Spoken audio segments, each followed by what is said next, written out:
Hey everybody! On this episode of Gaming Collecting, I'm flying solo once again for another episode of collecting stories and experiences. This time joined by Josh from Still Loading Podcast as we go over some crazy stories from the world of video game collecting. But anyways, guys, on with the episode.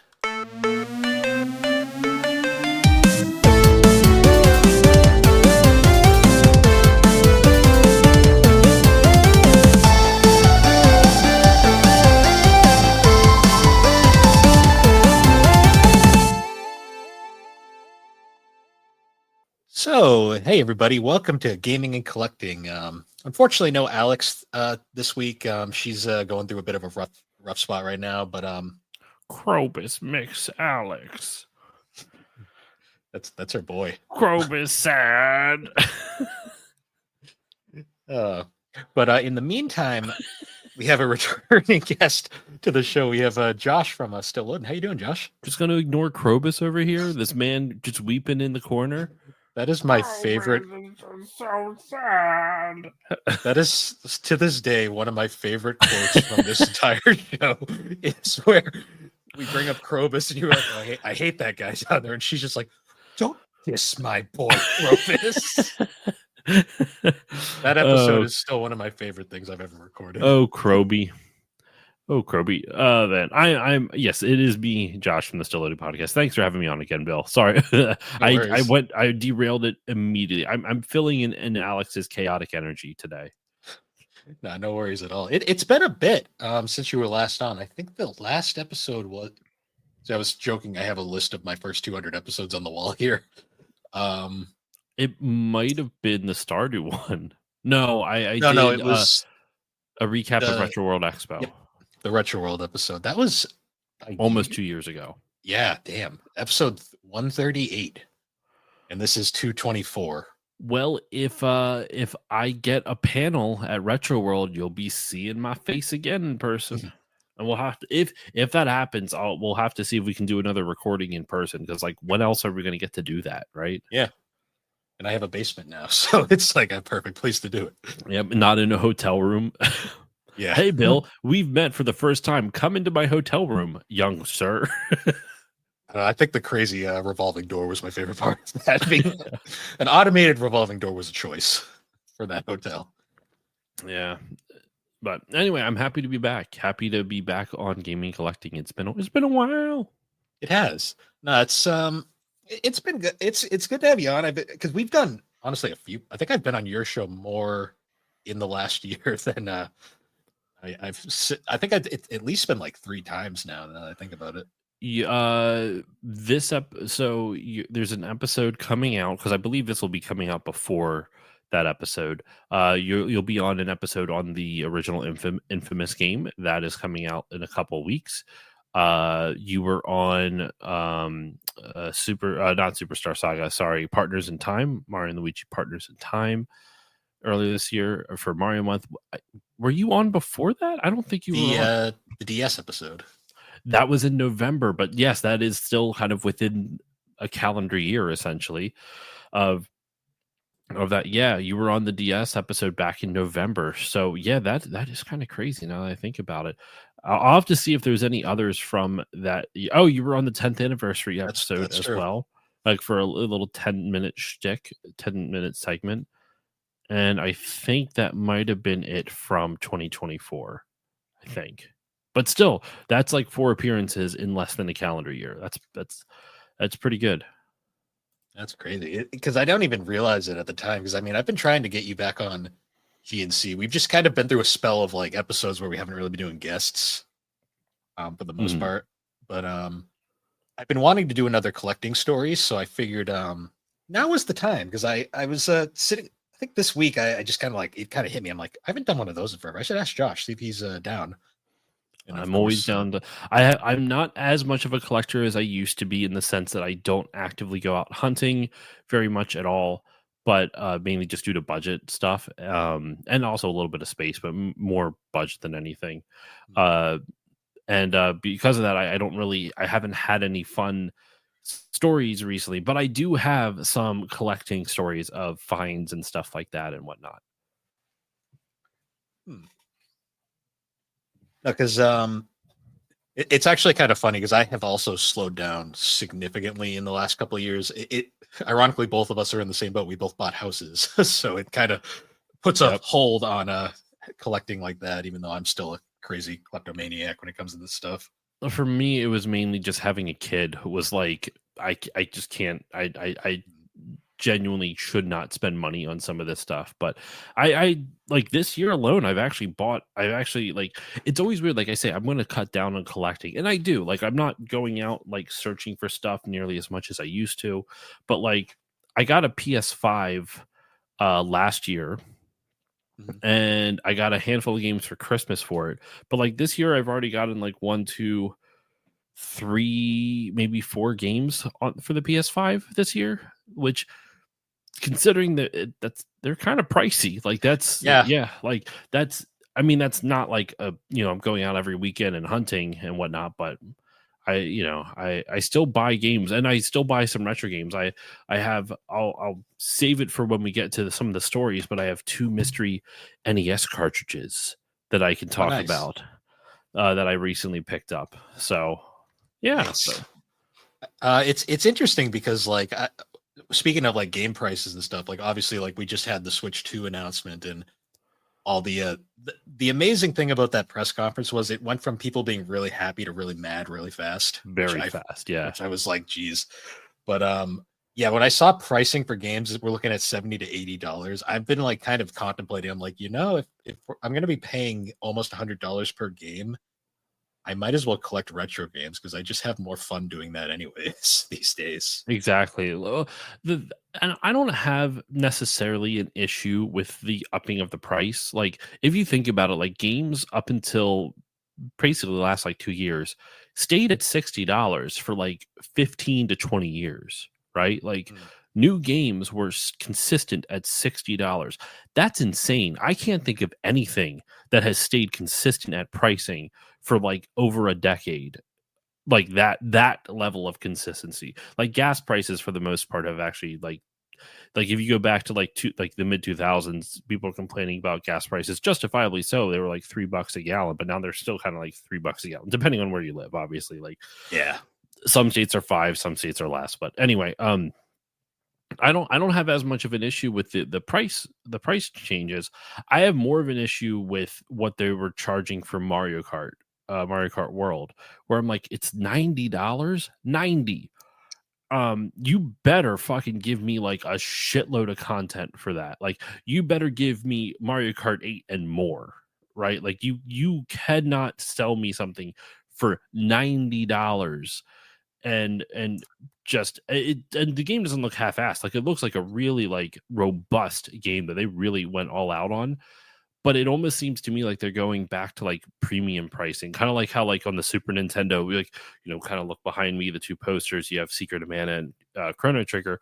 Those games were priced higher because they required larger cartridges, or like cartridges that had more space on it, so it was premium content that you would pay for. um so I'm wondering if they're kind of going back to that in a weird way, but I don't know if that's smart or if that's good. I'm not a fan of it, but also it doesn't help. Not I We won't get political, but like the tariffs, like that, Mm. like with the fluctuation of like will they, won't they type of thing, that's also caused a lot of issues. So Yeah.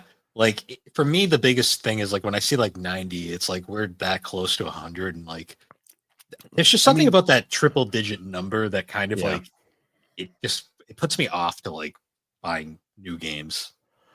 I think 70 is a fair price. Like genuinely, I do think 70 is, even like 80 for like a premium game, right? I think that's even fair. Like if Mario Kart World was 80, I think I'd be more forgiving of it. Maybe I'm only saying that because like I know the price is 90, so like, oh, 80 is not bad, but because I'm comparing it to 90. But if I'm comparing it to 70, would I still have that same opinion? I don't know. But 70 I think is fair, because like one of the bane of a lot of gamers existence, for the like gamers like us who are into like either single player experiences or like the really kind of like the core gaming audience, as it were. I don't want to call it like hardcore gamers, because like that has a negative connotation at times, or can be gatekeepy at that. Yeah. But games like I was showing you off, Mike, I just got the Indiana Jones game, or like Astrobot or Ratchet and Clank, stuff that like the capital G gamer, and I don't mean that as like an elitist type of thing, but like people who are really into the medium would Mhm. play. Like the bane of our existence was microtransactions, and one of the reasons we had so many microtransactions and DLC and all this other stuff was because companies were hemorrhaging money trying to make bigger and bigger and bigger games, and keeping the price at $60. Because the price stayed at 60, it basically did what you saw with Marvel movies, where they had to be these giant experiences in order to not only break even, but they had to make it so, like, if this is your one game this year, you're going to get all the content with it, and we need to make sure we sell a fuck ton. Yeah. By upping the price, I'm hoping that you're going to get more mid-level, like AA style games. Like I even think like Square Enix did a really good job during the Switch era with, like, having smaller budget games. Octopath Traveler, Triangle Mhm. Strategy, Harvestella, which I believe they published, they didn't develop, Yeah. but stuff like that, like mid-tier things that like that sold well, got a decent following, have some semblance of like notoriety just for being Square Enix adjacent, and they didn't break the bank doing it. That's what I would love to see more game studios do. Like, and for all intents and purposes, maybe that new game that a lot of people are talking about, Claire Obscurum, it's an indie game apparently. Maybe that's going to be something like that. Yeah, it's going to be like kind of like I'm going to be watching it. I think this is going to be probably the first console that I don't buy day one. I definitely not buying it day one, but that's not Yeah. because of like it's a like, I don't think the price is like completely outlandish, considering the Switch was 300 at launch. This is a more powerful system by a significant amount, and you're dealing with tariffs and inflation. Like, Mm. I think one factor that not enough people are talking about right now is how much inflation has fucked over the consumer right now. Like, Yeah. inflation is really, and listen, I'm not here to like point figures. I don't know thing one how the economy works, or why our dollar continues to get inflated. Stop pumping air into it, you goddamn assholes. But no, Yeah. so it just, I think that this is a real like landmark. It's kind of like a watershed moment, right? Where it's like, this is really showing like, okay, we're here now. This is where the Mm. medium's at in terms of pricing, because of all these extenuating these extra factors. So either we have to like find a way for us to make more money, or the companies have to find a way to bring costs down so that way they can lower the prices again. Yeah. It's going to be very touch and go going forward, but it's still a little ways out, so we'll have to wait and see on it. But in the meantime, I'm enjoying my retro gaming. Mm-hmm. And to kind of like transition over to like the collecting talk, I do want to bring this up because it's really funny, but as kind of like an opening, like little thing, I want to showcase my newest pickup because I saw it at the retro store and I thought it was hilarious and stupid, which is basically how I collect nowadays because I've run out of. There's no better way to collect, because they're generally only $5 to $10 anyway. Well, this wasn't, but there's a reason why it wasn't. So I walk into my local retro store and I see this garish pink box up on the Ooh, counter. nice $10 word there, garish. Yeah. And I just look at it and I'm like, I know exactly what system that's for. 3DO. And I'm like, it's probably crap, but I have to buy it because that's my thing now. I bought this. Hey, it's yes, a bird's life. Hey, It's a bird's life. Shelley Duvall's. It's a bird's life. It is an educational learning game for the 3DO. It was $55. Have you tried it yet? I have not. I'm waiting for the eventual episode because I bought this specifically for the 3DO experience and because I'm gonna get Thrak to play this. Dude, if you do you have a Patreon for all this stuff? I do not currently. Oh, the only reason I was going to ask, like, if you start like putting some money in on this, you could use it as a write off. I'm just saying. Yeah.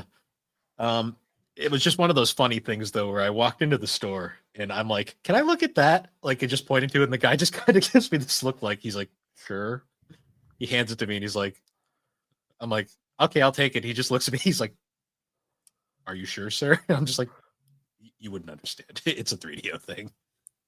It's a 3DO thing. That should be a T-shirt for the podcast. It's a 3DO thing. And then on it is just like the most grotesque, like still frame image from one of the Zelda games, right? Just like the king like turning into a pair of lips or whatever the fuck. Or did I say CDI? I meant 3DO. No, you said 3DO. Oh, okay. Oh no, but I was thinking CDI. I'm sorry. No, you said 3DO. I forgot. Those are on the CDI, not the 3DO. I was gonna say, because I'd say something like either like a close up of like Gex's face, or a still from Plumbers Don't Wear Ties. It's a 3D. Dude, imagine if it was like, because I've never even seen Plumbers Don't Wear Ties. I've never like watched a single like clip of it. But if there's like a shot of like, because I know the front cover is like a dude, like a muscly dude with no shirt on with a tie on, right? If you could get like a dude like posing like sexily, like no shirt on, maybe like tight jeans, and you just say it's a 3DO thing over top of it, I would buy one. I'm just saying. Something to think about if I ever do merch in the future. Something to think about. But I wanted to share that just because seeing this at a game store and seeing this wonderful white logo here made me go. The second you walk in a store, I just go, "Well, I know what I'm buying." Well, I could actually tangent or like transition this into a small collecting story if you don't mind, because edutainment brought it in, and I actually have the game with in front of me. A lot of my game collection is actually up in the attic right now because I don't have space in the current. It's a whole thing. But in any case, I went to a thrift store years ago, and this thrift store periodically I find just the most random stuff there. I found a complete in the box copy of Myst, like big box PC for Myst. I also found a copy of Crash Team Racing that was mixed in with the music CDs. So, like, pro tip, all you game hunters out there, check the music CDs because at thrift stores, because a lot of them they don't realize that it's not a music CD. Anyway, so what I found was Cool. Pep's birthday surprise. I actually had a collector reach out to me on Instagram saying like, "Hey, I'm a huge Humongous Games fan, right? You know, the developer of these games. And I'm trying I have a bunch of these, but I don't have this one in the big box and everything. I don't know if it's complete or not, but like it was a Humongous Games thing, and like it's the big box. Like I don't know when I'm going to find something like this again. Let me actually see, what do I have in here. I'll see what the options are. I do have the disc. I do have the disc, and it has like a little advertisement for other Atari stuff for Backyard Baseball. Wow, it's for PlayStation 2. So this must have been either a reprint of it or it was a late game. I don't know when this game was released. This is my humongous knowledge. That's actually the final putt game. Oh, okay. Wow, I found a good. This is in good condition. And then obviously the little installation thing. Nice. The early childhood rating is like one of those things that you see it and you just like, that was the thing at one point. There we go, dude. I think I love edutainment stuff. Whether it's television or games. Like I actually have a bunch of physical copies of like living books discs and stuff like that, or like Disney interactive storybooks or whatnot, that I just find at thrift stores. Right, I found them all at thrift stores. They don't really work on modern computers because the operating systems, but you can buy new versions of it. In fact, like on Steam, you can get like Arthur's Birthday and stuff like that. Oh, actually, fun fact. From my original childhood PC, I still have my binder of discs. Oh, yeah. And I believe actually the first game in here is Arthur's Teacher Trouble. Wow, that's the first Living Books thing too. I just always laugh because I see that there and I'm like, I look through here and it's a whole bunch of like random edutainment and a copy of Myst because Myst came with everything back in the day. But oh, and the free trial of Mavis Beacon teaches typing. Mavis Beacon, or as my wife calls it, Mavis Bacon. Never helped me get better at typing, that's for sure. The person who like the company that like ported this over to like you can get actually a lot of it. So the Jordan Freeman group is a group of like they have a platform called Zoom platform. It's not Zoom as in like the the web like the meeting thing that you know what I'm talking about. It's not the Zoom as in the conference call. That's the word I couldn't fucking think of. God damn it. And like the conference call type of thing, but it's a online web store. You can create an account and there's no app or anything, but it keeps track of your purchases just like Steam does, and you can download and whatnot. They have a whole bunch of different games that they ended up publishing to Steam. You can get like the Living Books versions of Berenstain Bears, Arthur games, Stella Luna. I remember that was a big one. And they've ported a bunch of other games to PC. Like really, like if you want weird ass PC games, check out the Zoom platform. Like there's a lot of like weird, obscure stuff from like the 90s that you're like what the fuck is this that I've never even heard of, but like they're all over the place. Nice. So yeah, check out zoomplatform.com. There's some cool stuff on there. So I guess to start off, I have a for anyone who hasn't seen one of these in the previous episodes, I have a set of questions that I'll go through.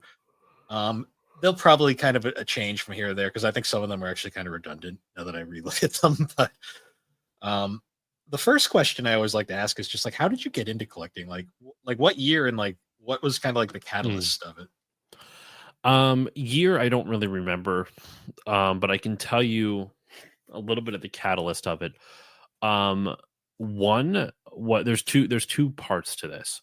One was I used to work at a library. I was my title was page, which is kind of a silly title, but essentially my job was I would check in books. I wouldn't really interact with like patrons, but I would, like, if they dropped off books in the slot or like the bins or whatever, I would check them in, organize them, and then take them out on carts and like shelve them to where the proper things, right? And that was my job I worked there for like 4 years and really loved that place. I have a lot of good memories of that place, a lot of good people.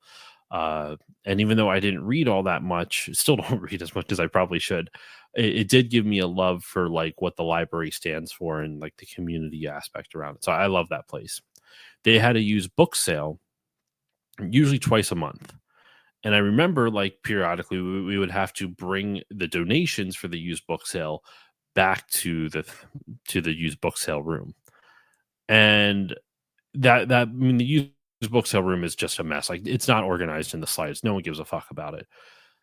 I found there 2 old school games. I think I got a copy of Tecmo Bowl on the NES, and I got a boxed copy of the original Sonic the Hedgehog. No manual, nice. but it was the box and the cart. And it was a not for resale. It even had a not for resale thing on it.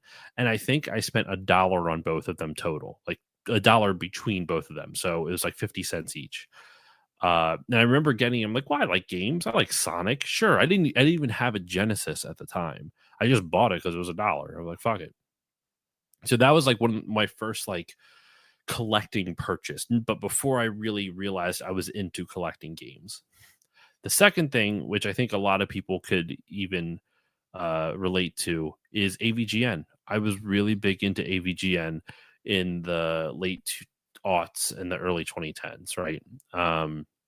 I remember the year, like January 1st, 2010, he released a video on Street Fighter 2010.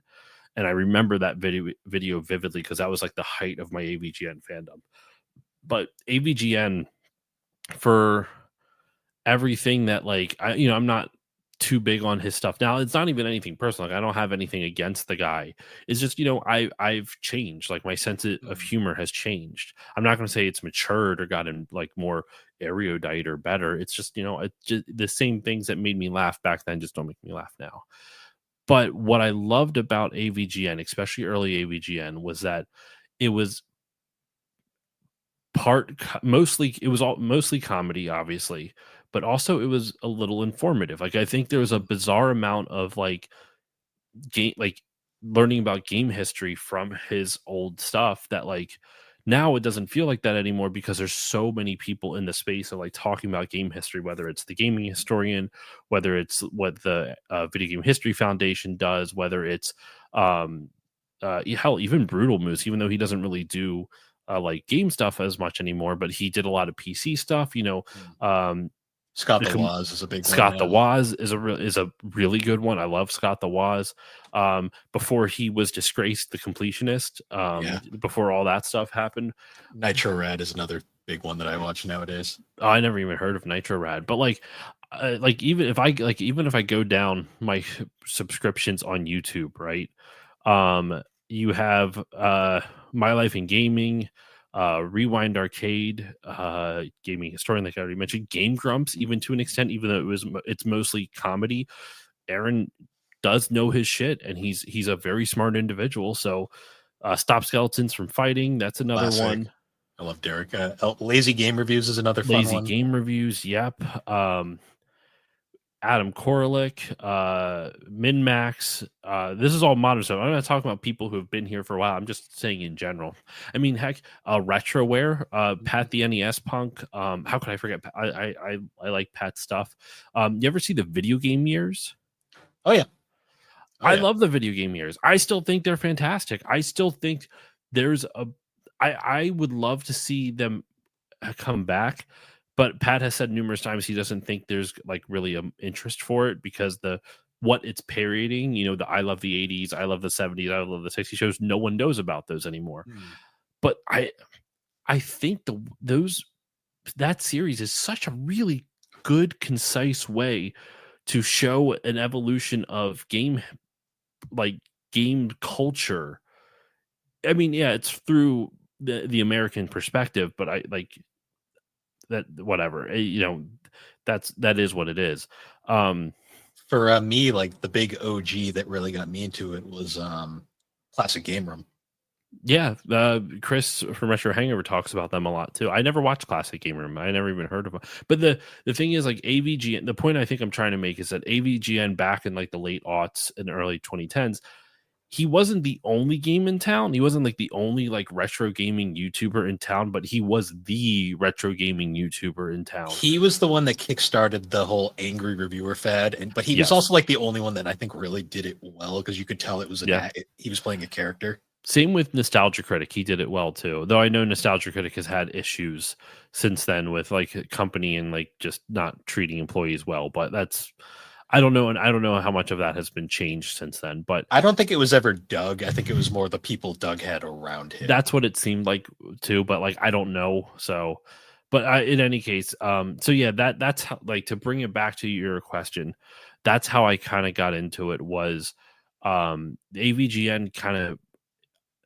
showed me how much I actually like video games. Like, that was the spark. Like, I think my love of games has always been there. Like from the get-go. I remember like getting an N64 for like when I was 10 years old for Christmas, and that was my first game console, and I ignored my neighbors for the next 6 years because I was just like, this is like video games. Like, I just loved them so much, and I don't think I realized how much I loved them until when I was in college. Like, because when I was in high school, I didn't play them as much as I used to. I don't think it was like to be cool or anything. I didn't stop them. Some people get out of quote unquote geeky things because they want to. The joke is always like, well, I wanted to get laid, so I stopped reading comics. I'm like, no, it wasn't anything like that. One, I wasn't getting laid anyway, but two, I just it didn't that.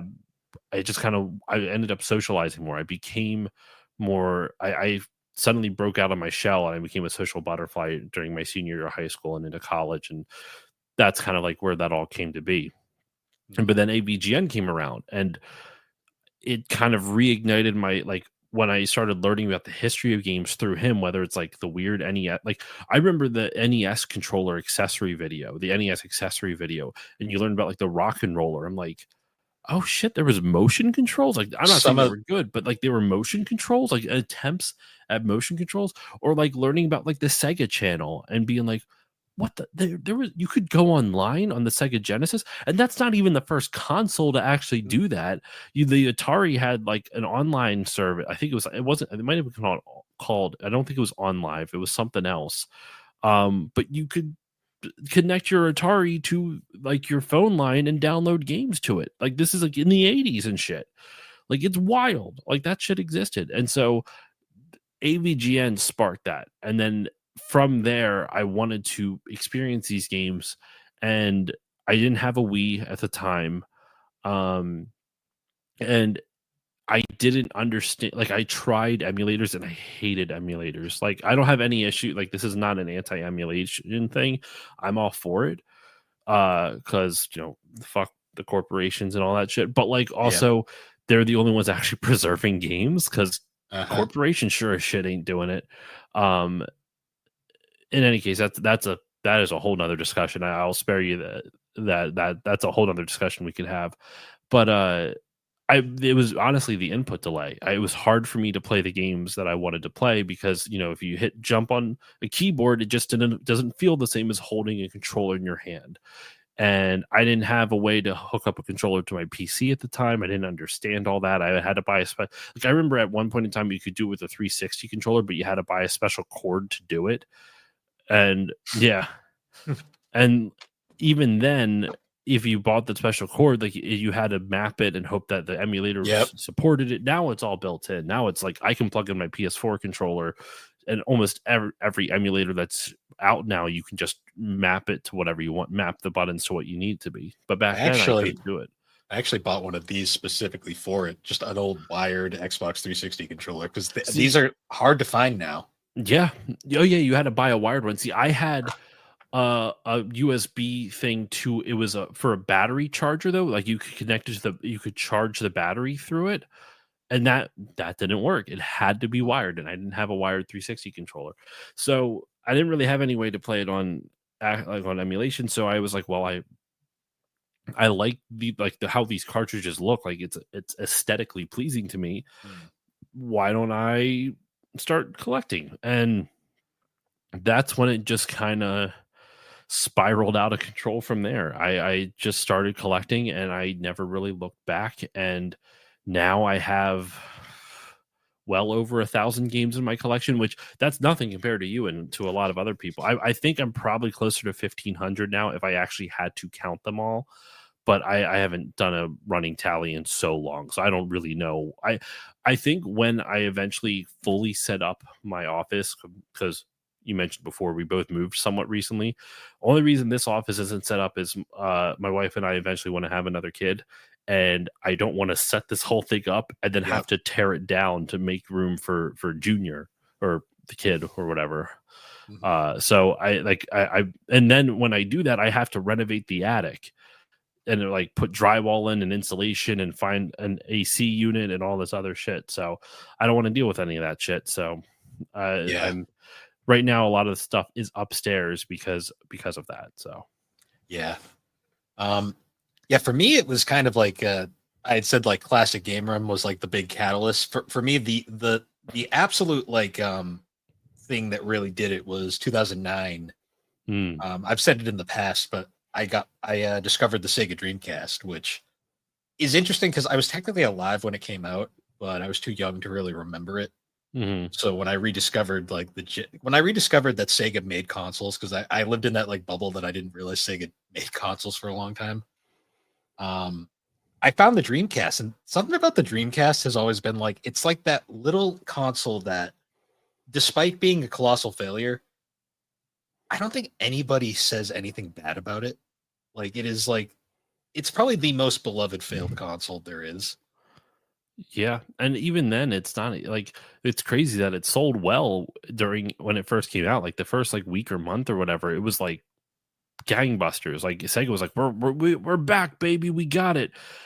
Then the PS2 happened, and then it just kind of went from there. But different story. Not even the PS2, the hype for the PS2 The happened. hype for the PS2 killed it. Yeah, it just came out at the wrong time. That's all it really was. If it would have come out like a year prior, it probably would have been fine. But year prior, Sega was so in the toilet by then too. It was going to take a miracle to save them.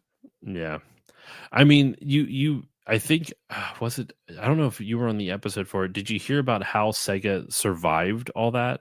You might know it actually, knowing how much you know about game history in general. I know a good amount of it. I know Sega was in a really tough spot there for a while.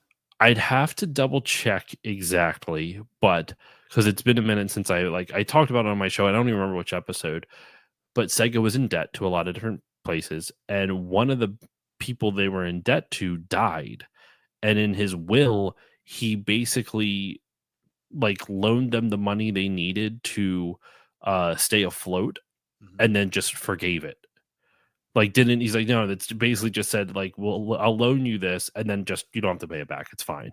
Like, so it was essentially a gift. That's how Sega is still around today, because one super rich Japanese investor was like, I believe in this company, and that's why they're still around from there. And he just forgave a huge ass loan, and they're still around. It's awesome. It's crazy too, because Sega, arguably out of all, because we're in a point in time now where game companies are like all over the place. Like there's a lot that are really struggling, like Ubisoft, and enough said there.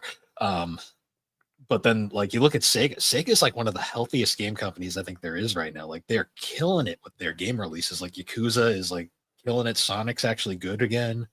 I think they do a smart thing. I think they do a smart thing where they diversified their portfolio, and they also don't release, like, they take risks. Like, look at like listen, I'm not necessarily a giant Yakuza fan. I know it's a really popular series.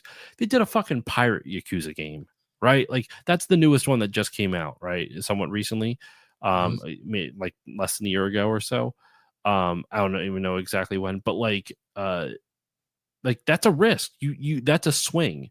And they knew they could take the swing because of the tone and the silliness that's already in the Yakuza series. So they're like, fuck it, why not? And they try weird things, and they're not afraid to try things. And I think that's I'm not saying they're perfect, of course, but like you compare that to Sony and Microsoft and whatnot, like you're not really like, you know, you don't see that as much.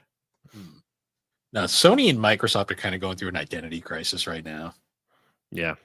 I mean, hell, I would even argue Nintendo is right now too, only because for the longest time they're like, we're not going to compete with the other two. We're going to be Nintendo. And now with the Switch 2, it feels like, no, we're going to compete with the other two now.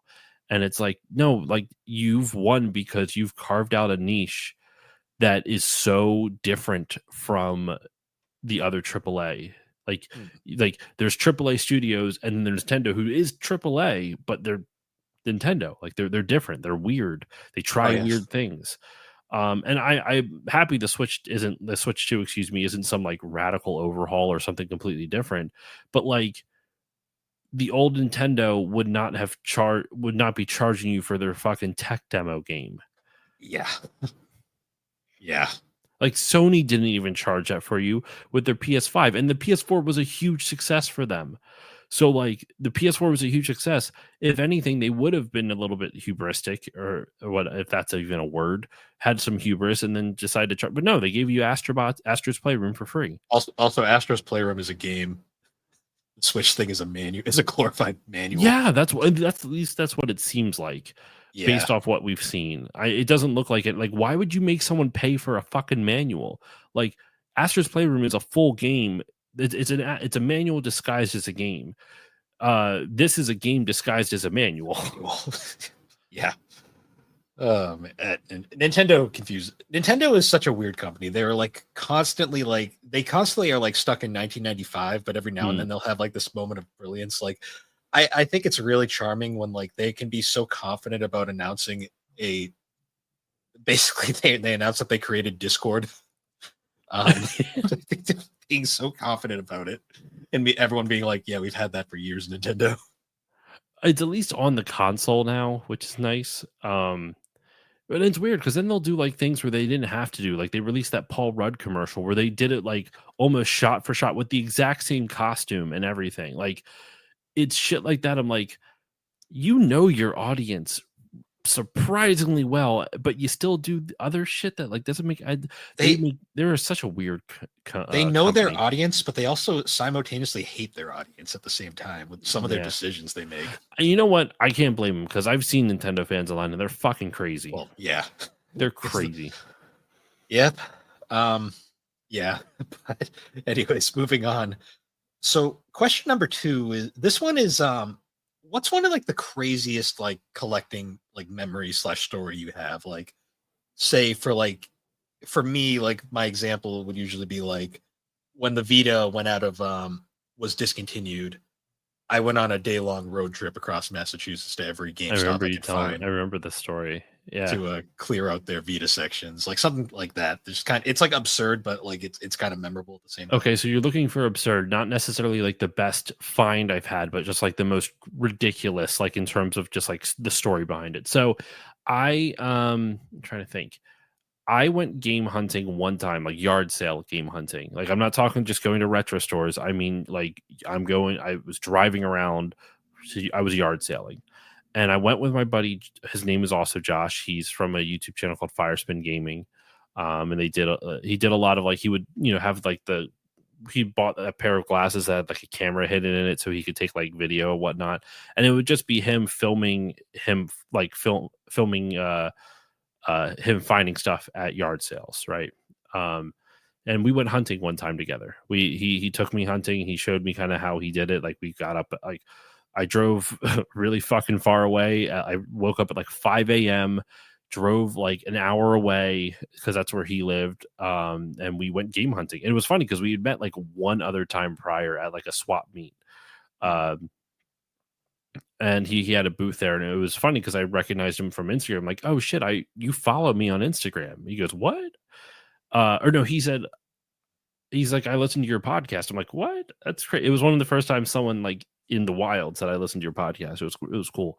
So he took me game hunting, and I didn't find anything like crazy during the game hunt. Like I found some good stuff. I got some Wiimotes. I got like some PS1. I think I got some of the Twisted Metal PS1 games, but it was like loose discs in like one of the sleeves type of thing. But I will never forget like we stopped up at the yard. So I can still remember the layout of the yard and the road it was on, where we went to a yard sale, and he, one of the tips and tricks for any game hunters out there, just if you don't see any games, just ask if they have any. Cause sometimes people will forget like, oh yeah, I meant to bring those out here or whatnot. Or like, oh, maybe I'd be willing to sell them type of thing. And there's a woman who said, she's like, I do have some games, but they're up in the attic and I don't feel like getting them. And it's like, oh, okay. So we leave, and we're like 10 feet away from the yard. He looks at me. He's like, I'm going to go around the block, come back, and offer her money to go up and look. I'll offer her $40 just to check for the games. I'm like, don't do that, Josh. He's like, no, I'm going to do it. He fucking drove around, went over. He's like, I'll give you $40 if you just go up and check to see what you have. And she said no. She still said no. And he's like, I think he even upped it a little bit. He might have started at 20 and went up to 40 or something like that. And she's like, no, I really don't want to. Like she really did not want to. They must have been at a really like bad spot or something. And we did not get anything out of that. But I remember just like, because I was in the passenger seat and he was in the driver's seat, and they were on my side. So I'm just the whole time I'm just slowly just kind of, I'm not here. Sinking down. I'm like, I'm not here. I don't know him. He was laughing the whole time afterwards. He's like, dude, you just kept sinking into the seat further and further. I'm like, I was uncomfortable. What do you want from me? So that is like one of the most memorable moments of game hunting and trying to collect and whatnot that I've ever been a part of. It was just that uncomfortableness of him, of my other friend Josh, offering some random person $40 just to search their attic for the games that they might have. Yeah, like it's always funny, like collecting. Like sometimes that like the inner crazy collector will just come out, and you'll just do shit that like you would never do any other moment. But then like sometimes it just like hits you. Like I've shared in the past, but for me, like I like chased down a guy for a copy of Suikoden 2. Like At chase down in what way? What do you mean by that? Do you mean like so you beat the shit out of him, or do no, you no, no, mean not like that. Like not so much chase down. It was more a casual. I was walking past a booth at a flea market, and I overheard the people behind the counter. Like I overheard one of them mention like, "Oh, I got a copy of Suikoden 2 in," and I was like already kind of stepping away. I legit did like an about face, like ran to the booth, like both hands on the glass, and I just like looked him in the face and said, "How much?" And they were like, they like were kind of freaked out to the point where they didn't know what to say. So one of them just kind of goes, $60, and I'm like, sold. dude? That's a great deal Yeah, for no, it sneaking was. into. I robbed him blind, like not even crazily enough. I got the game and I was like into the night. I bet you he probably looks it up now and be like, I sold Suikoden 2 for $60. Oh no, the best part was I went back the next year and then bought Mega Man Legends 2 from him as Did he well. recognize you at all? No, No, so yeah. it was kind of funny. I was like thinking like if he did, I'd probably just be like, yeah, sale's a sale. I do have one other kind of mild story, and I can use actually the NES cartridges that I hinted at before as an example of it. It's not the best example, but it's not as crazy as my friend Josh trying to bribe a lady for go check for games. But one of the things I actually used to do, and you can actually go back to some of my oldest episodes of the podcast. I'm not saying they're good. I don't think they're good episodes, but it was something I did where I would go to a local game store and I would give myself a budget of like $10. And now I would probably do the same, but with 20 because prices have increased. But this was like a decade ago. Oh my God. I mean, I've been doing the fucking podcast for like a decade. Um, and I would go to the store and look for the weirdest cover that I could possibly find, title or cover, and buy. And if it was, as long as the game was like under $10, I would try to see how much I could get for under $10. I remember buying a handful of games. There was one for the Super Nintendo, Power Pigs of the Dark Ages. I was like, what the fuck is this? It's a weird cartoon style. Like the game's not awful. It's better than you expect. I also got a game where it's a Pink Panther game, but I didn't know that because all I saw was Pink Goes to Hollywood was the title of it was on the side label, the end label. I also got Awesome Possum there before I learned about Awesome Possum and how he was going to be a mascot for Tengen Yeah, and whatnot. That listeners, if you want to look up a wild fucking story, look up the story of Awesome Possum. It's weird. I think Gaming Historian did a good video on that. I believe so. Yeah, I believe so. I'm trying to think of another one. I also did Tin Star and Tough Enough, like two different games, Tin Star and Tough Enough, which Tough Enough is like a Street Fighter 2 clone, but like the title is TUFF apostrophe NUFF, Tough Enough. I'm like, what is this?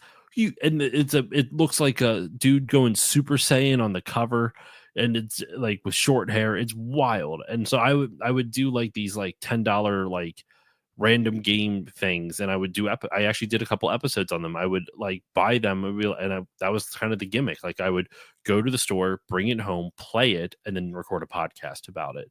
And I still think it's a fun idea, and I think I could do it better now, but it honestly would probably be for like Patreon content. Like now that my episodes are like an hour and a half to 2 hours long, I don't think I could fill an hour and a half to 2 hours on Tin Star or Tough Enough. But I bring that up to say I did the same thing. I had a weekend to myself for the first time in like over a year. My wife and daughter went to the beach. I had the whole house to myself. So you know what I did? I moved. I looked up some new local retro game stores, went there, and I bought Amagon. Oh, that is a cover right there. Yeah, I know it's hard to see on camera because my camera's not great, but it is like there's a dude who's got a M16 on the cover shooting it, and then there's a buff version of him of Yeah. that same dude in the and that the game is like Try from My Life in Gaming told me about it, and that's why I bought it. And I looked at the cover, and the cover did not disappoint. This cover is wild. It's so silly looking. The other game I got mainly for the title, but I actually really like, unironically, like this isn't me making fun of the cover art. I think the cover art's really cool. The Moffat Conspiracy. Oh, nice. which I didn't know until after I bought it, is the sequel to Golgo 13. Oh, okay. Then, yeah, it's the sequel to Golgo 13 on the NES. Golgo 13, excuse me. That's so hard for me to say. Have not played any of them yet, but I literally just saw the little end cap where it says the Moffat conspiracy. I'm like, what the fuck does that mean? What's a Moffat? I don't know. And how can it conspire against anything? What's a Moffat conspiracy? So I bought those two. So in terms of game hunting stories, periodically I will just go into a store with a limit of like 10, $20, and that's that. I'll find whatever I can find for 10, $20. And I've got gems like Power Pigs of the Dark Ages and Tough Enough and Tin Star and now the Moffat conspiracy and what else? The Amagon. Yeah. So that actually makes me laugh because I was thinking about I do this every now and then too. I'll see a game cover that I'll take one look at it and be like, what the hell is that? And I'll be like, I need to own it. It reminded me of this one game I want to bring up because it has the most absurd cover I've ever seen for a video game. And I still have yet to play it, but like I have to share this cover. The game is called Tunnel B1. Okay. And it is this. That's one of them blowjob faces you hear so much about. It is. I don't even know what kind of game this is. I saw it at a retro game store for What $5. are you talking about? It's Tunnel Blowjob 1, B1. Yeah. His mouth is just waiting for you, Bill. For audio listeners, it is literally an extreme close-up of a guy's face with his mouth gaping open in an endless tunnel. You didn't have to use the word gaping. And the best part is it's published by Acclaim. It's just like one of those things where it's like, yes. Oh my god. That is horrifying. Yeah. That is absolutely horrifying. Yeah, Tunnel B1 though. I found that. I've yet to play it. I really should because I need to like understand what the lore of this thing is.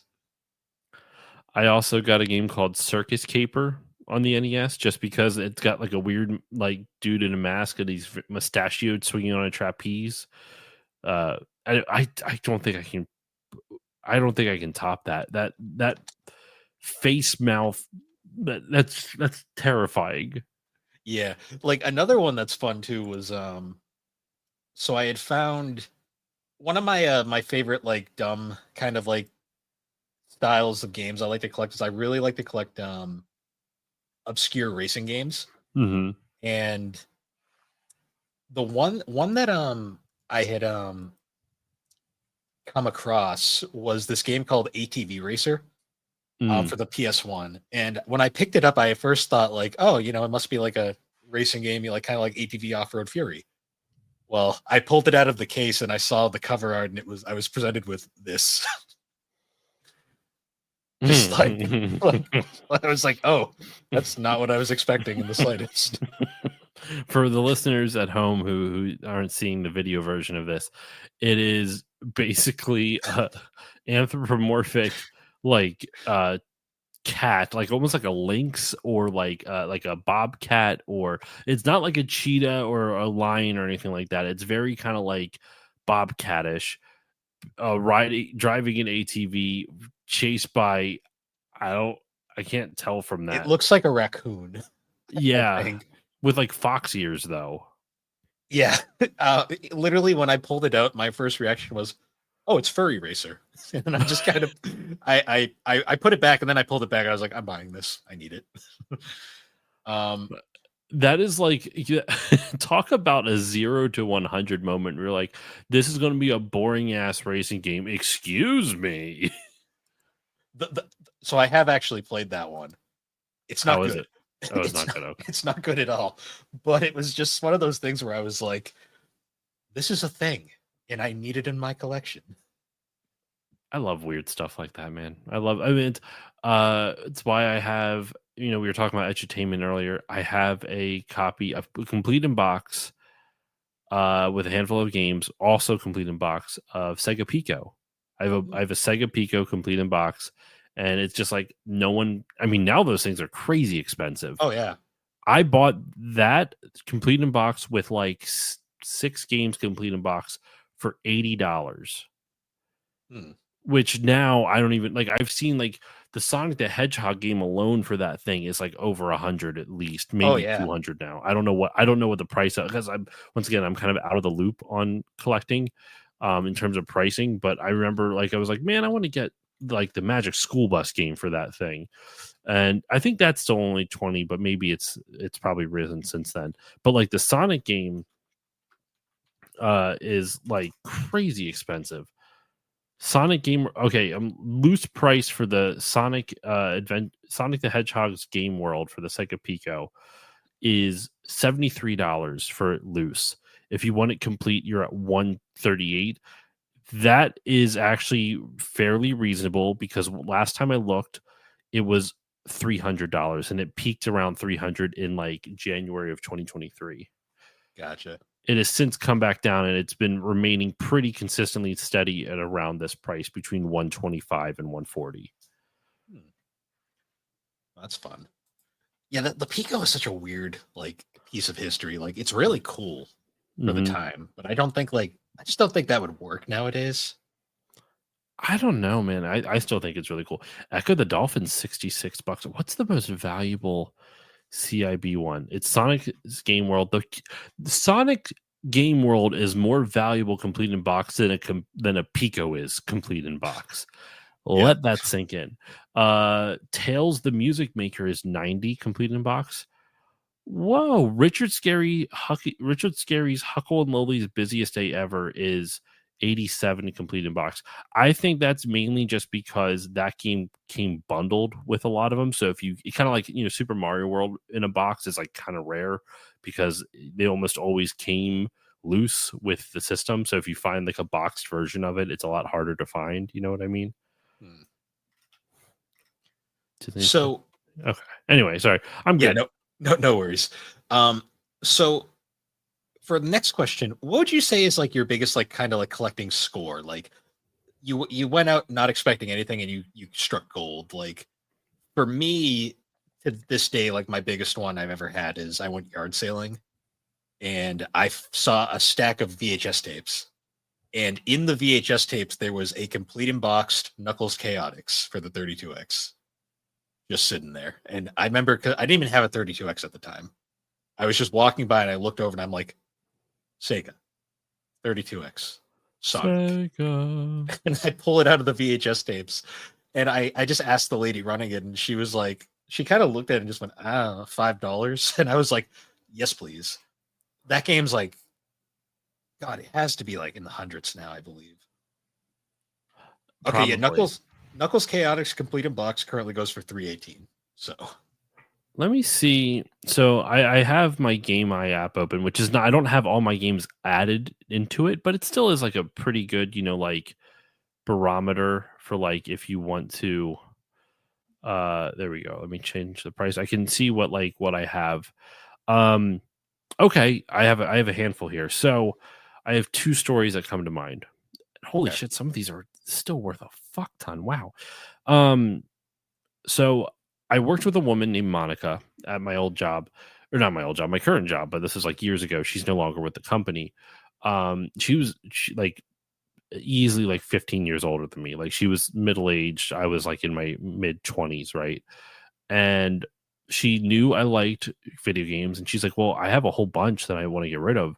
She showed me. She brought them in, and it was a full box of 32 complete in the box NES games Oh in wow. beautiful condition.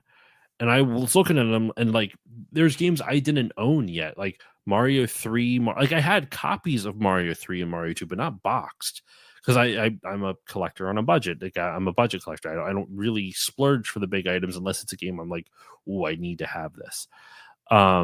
Mega Man 3, Oh wow. yeah, Mega Man 3, Mario 3, Mario Bros 2, the original Mario Bros, like the arcade Mario Bros complete in box. What else did we have here? Kid Icarus complete in box. I'm just kind of scrolling through now. Flying Warriors, the original DuckTales, Punisher, Conquest of the Crystal Palace, um, Maniac Mansion, like all of these complete in box, like really nice, really good quality copies of it. Which actually, I put a lot of them also over my parents' house in their basement. I hope they're okay still, because their basement has flooded, but they were up off the ground. I just hope there's not too much humidity down there. But it was also the winter, so I'm not too worried about it. Anyway, so this was over a decade ago, so keep that in mind. The prices for these have gone up dramatically since then. I looked at some of these, like I knew some of these were worth like more, like Mario and Mega Man and Donkey Kong Classics was also on there, but I looked up like a few. I estimated like, Mega Man 3 complete in the box at the time was like $60-$70, right? And I'm like, okay, that's got to be the one that's worth the most out of all these. Like Mario 3 is not going to be worth that much, and a lot of these I've never even fucking heard of. So I just guesstimated at like $30 a pop, right? Now this would be like the equivalent of saying most complete in box NES games are probably like 50 to 60, but back then it was like lower prices, right? So I told her, I'm like, listen, like you could easily sell these on eBay for like over $1,000 if you want to. Like I can't buy that off you, but like because if it was 30 times 32, that's over $1,000, right? So like I told him, like, you can easily sell this for over $1,000 online. I'm not going to lie to this person. Like I work with them. I'm not going to screw them over. Plus, even if I didn't know them, I would feel guilty if I dicked them over. But in any case, I told him, like, you can sell it for $1,000 easily. If you go to a store, you're going to get half of that, but you don't have the hassle of having to sell it all online. I'll buy it off you for $200 because that's all I can afford. And she's like, I'll do that. I went, okay. I mean, all right.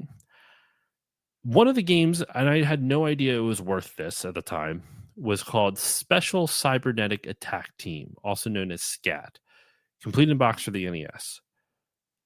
At the time, I'll tell you what it's worth now, but at the time, it was worth $200 alone for that. I went, excuse me? That alone was the price that I paid, but I got 31 other games out of it. That game now, Bill, I have it up on my Game Eye app, $609. I paid essentially $8 for it. 200 divided by 32, right? I have the calculator up right here.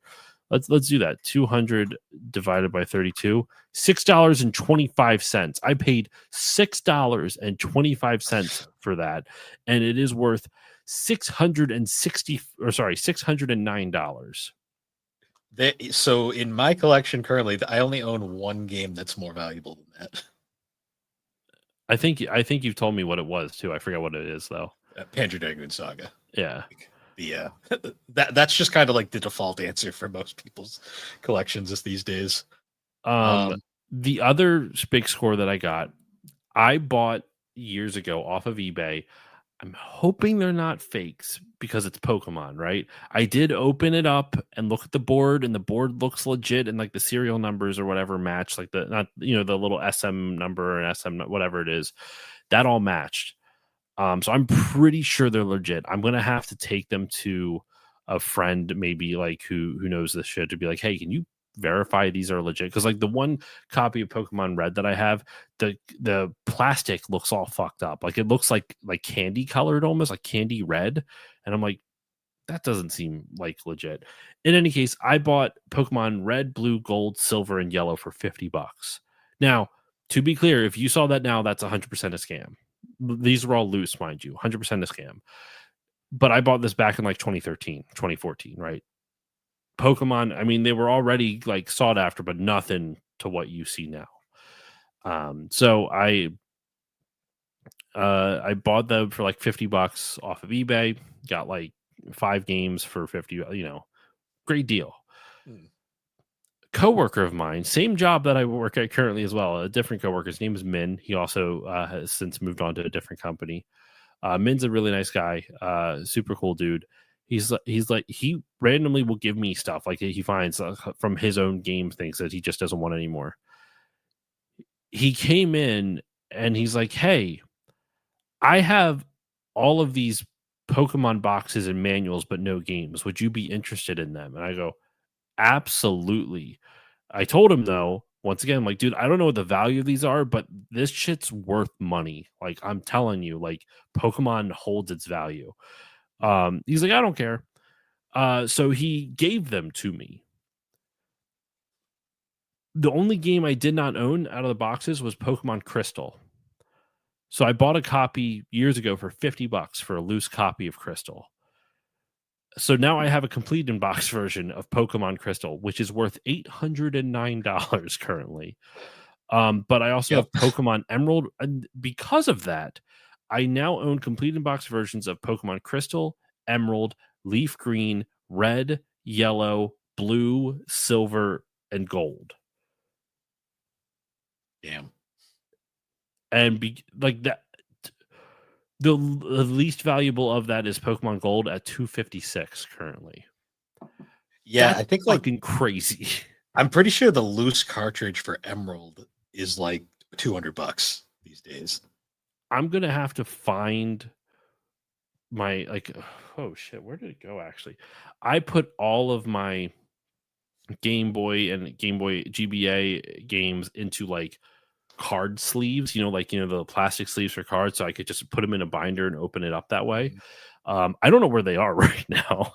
I should really find them along with the other boxes and everything. I'm gonna have to really start sifting through stuff because I have no semblance of where half my collection is right now. Half of it's at my parents' house and half of it is up in the attic. And all of my nice boxes, like the PS5 empty box and like the PS4 and like maybe like collector's edition boxes that are empty that I'm using for display, they're all over at a different friend's house up in his attic. So like I should really check in on that, but like yeah, so that is probably my those two are my biggest scores where I just lucked into it, where it's something I wasn't expecting, and all of a sudden I'm like, oh my god, like what? Like especially with the first one, the 32 CIB NES games. I had no idea what Scat was. I'd never even heard of that game. But it's $200, and now it's obviously over that. So it's crazy. It's crazy.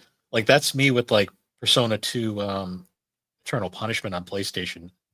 I bought that for $20 on Amazon, like back in 2012, before like the Persona boom happened, and it's like a $400 game now. It's crazy how like you just buy like I bought Super Mario RPG complete in box for like $60 off of eBay years ago. It's now $250. It's stupid. It's just stupid. Like my copy of Clodelka I got for $99. That's like $300 now. Like it's absurd. This hobby. It's crazy. Vice Project Doom. That's another one I got in there. That's a great game. But yeah, so I would say that's my biggest like. What the fuck? Twilight Princess is 158 for the GameCube. Yeah, they sold millions of those. Yep. That's why I don't get to an extent why Pokemon is so expensive. Because for example, like Earthbound, right? Like Earthbound, it's not that it didn't sell well, it still sold millions, but comparatively to other Super Nintendo games, it didn't sell as much. It's not like it's a rare game per se, it's just that it's hard to find, right? Because people who like it keep it type of thing. Pokemon is constantly, like if you look at the top selling games of the handheld era of each handheld system, Pokemon is up there on all of them. So where are all these copies going? Why are they so fucking high? I guess because there's always demand for them. Always. Oh yeah. I think with Twilight Princess, a lot of it has to do with the GameCube version in particular was probably the lower print run of them, because GameCube stuff in general wasn't super printed, because as controversial as it is, the GameCube is technically a failed console on like a basic sense when you compare it to what it was competing against. But because there's not a lot of GameCube stuff out there, I think I've always kind of assumed that's why like a lot of GameCube versions are kind of going up in price now. Because you can find Twilight Princess on Wii pretty easily, I believe. I paid $5 for my copy of Twilight Princess on GameCube. Oh from a damn! friend. I paid like 50 for mine. I paid $5, and also $5 for Smash Melee, $5 for something else. I don't remember half the games I bought from it. I think the Legend of Zelda like collection that has like the Master Quest version on Ocarina of Time, like that group of 4 games or whatever it is. So Mhm. yeah, but yeah, that's it's just some of the biggest like scores. Like it just like I wasn't expecting this. I don't know what in terms of like I don't necessarily know like what's the most biggest jump in like value. I would assume actually probably scat considering at the same time though, like I spent $50 on Pokemon Crystal and now it's worth 800. But at the same time, I spent $6 on scat and now it's worth 600. So Yeah, it's crazy. So now to flip that question on its head, what would you say is your biggest fail like you've ever had collecting? Like for me, it was my first time I learned on Amazon. You can never, I'm not Amazon, on eBay. You can never trust an eBay seller. You have to like they need to have pictures like galore and like descriptions, and you need to check everything you see. Because for me, my biggest fail was I had bought a copy of Power Stone One on a Dreamcast. I paid $70 for it. It was one of those eBay listings where there was no pictures of the game; it was just a picture of the cover, and they claimed it was very good condition, like all complete original there. I buy it, it shows up, and it is very obviously a bootleg. this is going to sound egotistical. I've never really had a fail, and I don't mean that That's fair. necessarily in terms of like I would say the closest maybe is that I bought the PlayStation Classic for full price, Same. $100 when I Same. could have gotten it for 20 if I waited just 3 a months. week, a week later. A week It seemed later, like. that's the first one that comes to mind. But I've never really been duped out. I bought Conker's Bad Fur Day for $100 loose, and like a week later, it had dropped in price by like $25. And now I think it's worth even less than that. So I that's the only one that I can really think that I kind of regret. Not that the game itself, like I'm happy I have it in my collection, but like for that price point, I'm not proud of buying it for $100. I kind of regret. I think yeah, it was bad timing. I think it was just at the height of its value or whatever, and it just now it's I don't even know what it's worth now. Come to think of it. That's a good question. I have a loose copy myself. Let me see. Let me see. Let me go to 140. It's worth 140 now. So I've made my money. But not now to be clear, I don't collect to make money. I've never sold any of my stuff, but it is Same. nice. There is that sense of satisfaction, be like, yeah, I own this for and it's worth a fuck ton. It Yeah. feels nice. So, like, I guess for me, like, in that kind of vein, like, it doesn't count anymore because it's since reverted back to where it was when I bought it. But my first ever like I paid too much money for a game kind of moment was when I bought Fire Emblem Path to Radiance on GameCube, Hmm. because that was right after the Awakening boom, and like everyone was kind of like the Fire Emblem mania kind of happened at that point. So I had bought that one for 200, and I regretted it instantly because I was like, this is too much money for a game. Like, what am I doing? And then like a month later, it dropped down to like 90. And I was like, I made a horrible mistake in my life. But it's since gone back up to around 200. So it's kind of evened out. But like at the same time, there was that brief period where I was like, what am I doing? Hmm. Yeah, I mean, I wish I had a better story for you. It's at least for me. So I don't even have like Conquer's Bad Fur is the closest to your Fire Emblem one, right? But like I've Yeah. never really been dicked over on an eBay listing. The only one that's potential is those Pokemon games. But this was also like I bought these before it was a big thing. Like the piracy among Pokemon cards was rampant, Yeah. right? Like it was there. I'm not saying it wasn't. It's a possibility for damn sure. But it was at a time when it was not nearly as rampant as it is now. Yeah. It's tough. There's actually a question later in the list that actually goes into that a bit deeper. So I'll save that for later. But the next question is have you ever had like a game that you did not have the money for at the time you saw it, but like it was like one of those like you can't pass this up kind of moments. Like you'll never see this again. Not on a specific game that I can think of, but I do remember the year the Switch came out. In 2017, I was at a convention, and it was at the time, you couldn't find a Switch anywhere. Like there was just no place you could find one, not without dealing with scalpers. And I found someone willing to sell it, and I think I paid 325, which was only $25 more than market. And the only reason it was even that high is because I paid with a credit card. If I would have paid in cash, it would have been like 310 or something like that. Like he would have cut down $15. So I was like, so my Switch I paid 325 for on a credit card, and I shouldn't have bought it. I didn't really have the money. I put it on a credit card. I was like, but I wanted to Switch real bad, and there was like nowhere to find one at the time. Um, I don't know, because I bought the Switch and then I went to Target, and now I'm trying to remember, was there a Switch in the display case when I went there? I don't think there was. I don't remember. That would make it really funny, but I can't say for certain. I remember going over and buying ARMS though for it. And talk about like I'm not saying it's a phenomenal game, but like talk about a series where they like tried something and no one bid on it. Yeah, because Nintendo fans are no Nintendo fans are so like petty sometimes. They're like, we want new franchise. Here's new franchise. No, not like that. Yep, there it is, baby. Uh, Yeah, I mean, the closest thing that they've had that is Splatoon. Splatoon is the newest franchise that has hit really big. Though I've said it before, the Switch appears to be the console that like took franchises that were like either dormant, on the brink of going away, or were like, still really popular, but not like your A level popularity.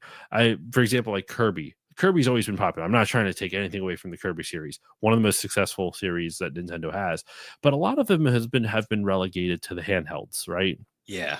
And because of that, a lot of them get overlooked. Not saying that's fair, but it's just kind of the reality of what it is. Then the Forgotten Land came out, and everyone's like, holy fuck, Kirby.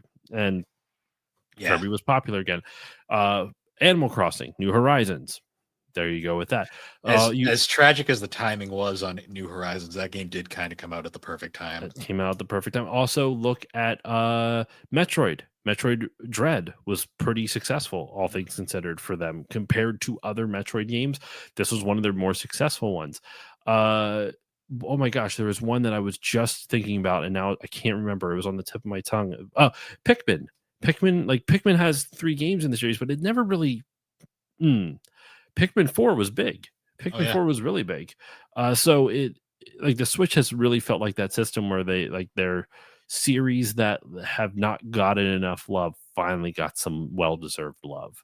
So I don't know how I got on that, but to bring it back to I know how I got on it, because that was my find. It was the Switch. That was the only one where I was kind of like, I need to buy this. And it's just because I didn't want to pay a scalper, and this was it's a vendor at a convention, so they could be a scalper too. But for $25 over market price, which by the way, that was market prices at 300. If I would have applied the sales tax anyway, I think I paid like $8 more after sales tax. Like I think I paid $8 more, and if I included the sales tax in it, I would have not. You know what I mean? Like it. I only spent like $8 more than what it would have been if I bought it at market value plus sales tax. Yeah. No, I get you there.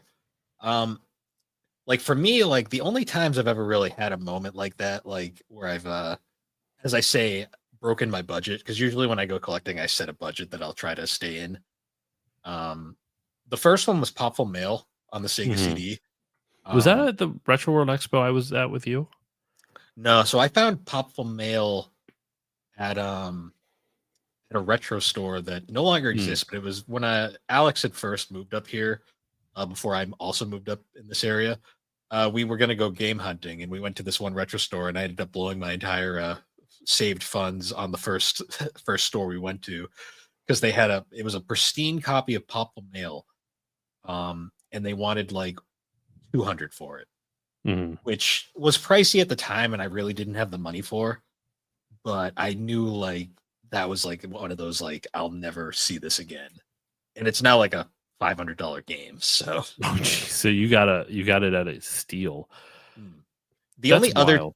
the only other time I've done that is I found a copy of Burning Rangers for 300, which is like a $600 game now at Comic Con, and it was kind of one of those like things where I was like I'll never see it again in person, so I had to grab it.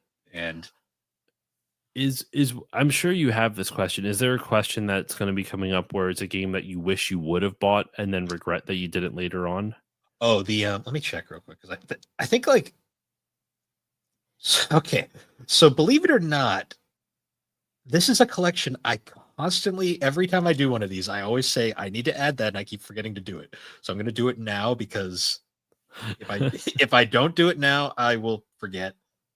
Well, Um, I can answer that for you right now. You don't even have to ask it. I'll take it as implicit asking with this one. Um, for me, it was there's a handful that I can think of. I know there's been a bunch actually, I should say, and I can't remember all of them. But one that comes to mind is Snatcher, mhm. because I remember it was like 150 for the disc alone, and I was like, "There's no way I'm going to pay 150. That's fucking crazy." I don't even want to know what the price of that is now for Sega CD. Are you kidding me? I'm going to look it up That's actually. one of the most expensive Sega CD games, I think. Yeah. Um, and I remember like thinking like it was like too expensive at 150 for it loose. It is $480 loose. $1,300, $1,295.59 for a complete inbox version currently. Um, I love Kojima, but not that much. I'll just fucking emulate it. I don't even give a shit. It dipped under 1,000 early, like in late 2024. So you could have gotten right there. But yeah, it is like that's one I regret just because I could have gotten it for like $150, and I was like, "There's no way." And now it's 500 for just a loose copy, right? Like that's crazy.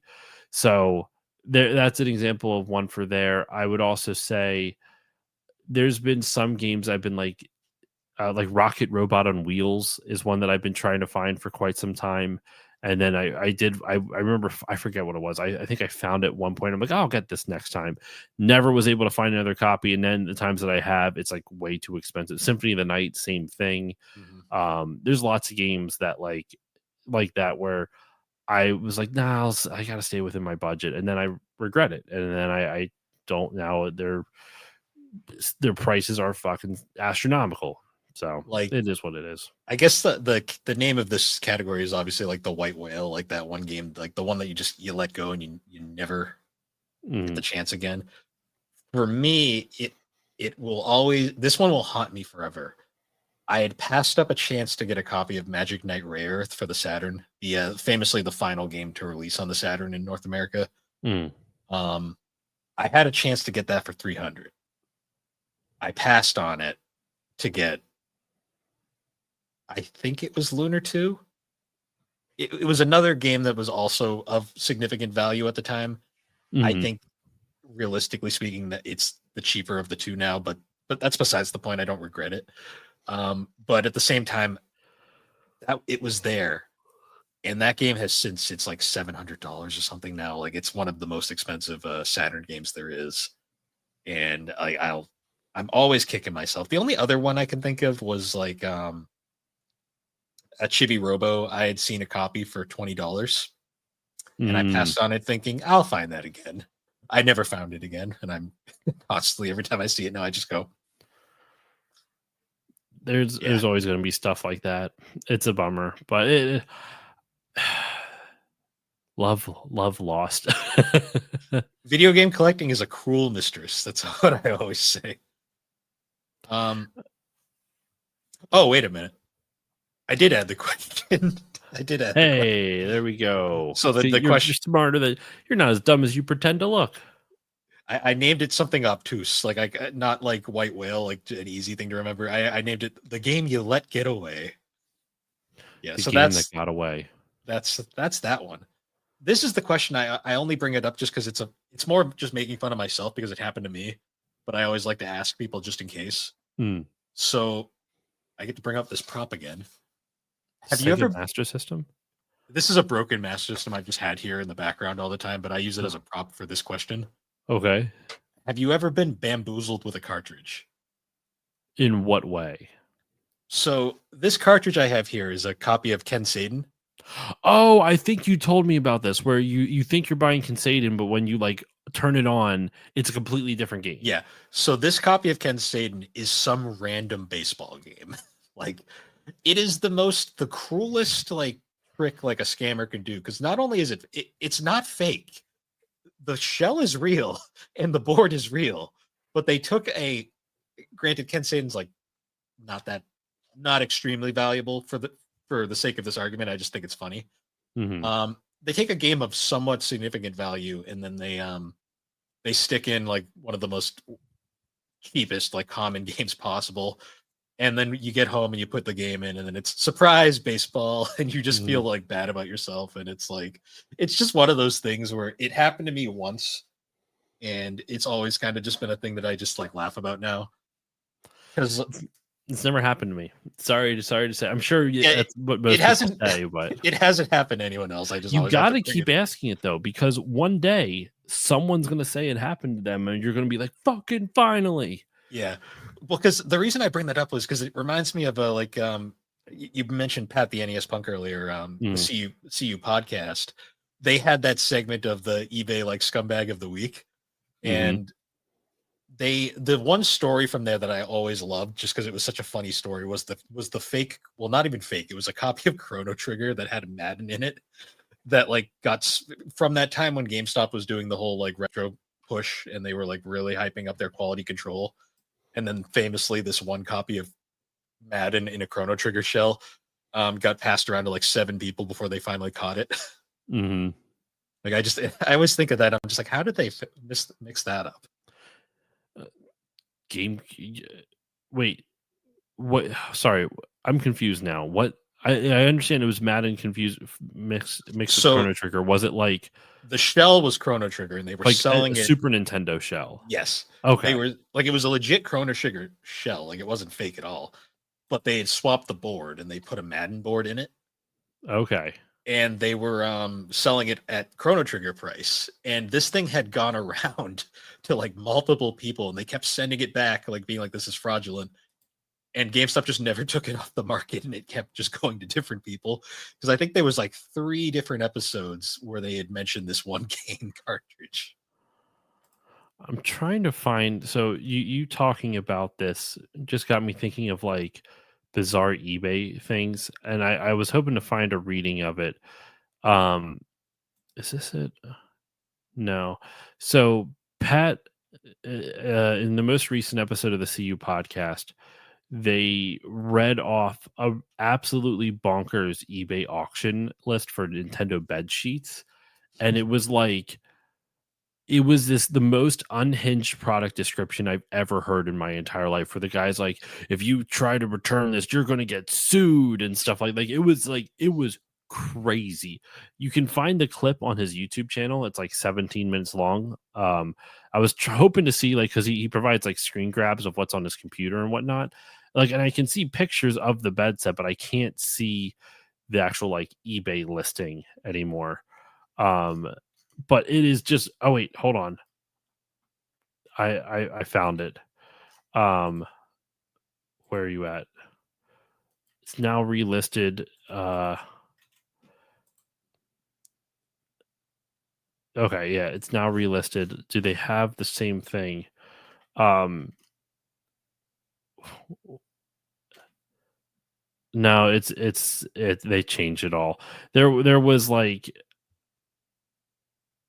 there it was something crazy. You'll have to watch the video. I don't think they got rid of the listing and now it's a new list. There's a new listing and they got rid of it. Hmm. It's bonkers though. Like if I can find it, if this has everything, I'm gonna read it. But it's crazy. Anyway, sorry, I'm losing the thread of this, but it just No reminded me of it. worries. No worries at all. So only a few more. This one is a bit of a So these two questions I kind of combined because they were kind of the same thing. Um, do you have in your collection, like, do you have like an oddball or like an oddball set of games or an odd like collecting habit, like that you just kind of do, just not because it's like a particularly valuable thing. It's just something that like you find satisfying and like you've decided to do. Like for me, one of mine is like I'm trying to collect every NASCAR game just Mm. because, or I'm trying to collect every version of Clax because that was my first video game ever. The closest, I don't really have anything like that for the most part. The closest thing is I try to get every James Bond game I possibly can, anything Bond related. Mhm. Just, I'm a huge James Bond fan. But even that, I don't really go too crazy out of the way to do. Though I have gotten like, hey, what is it? I have, oh gosh, sorry. No worries.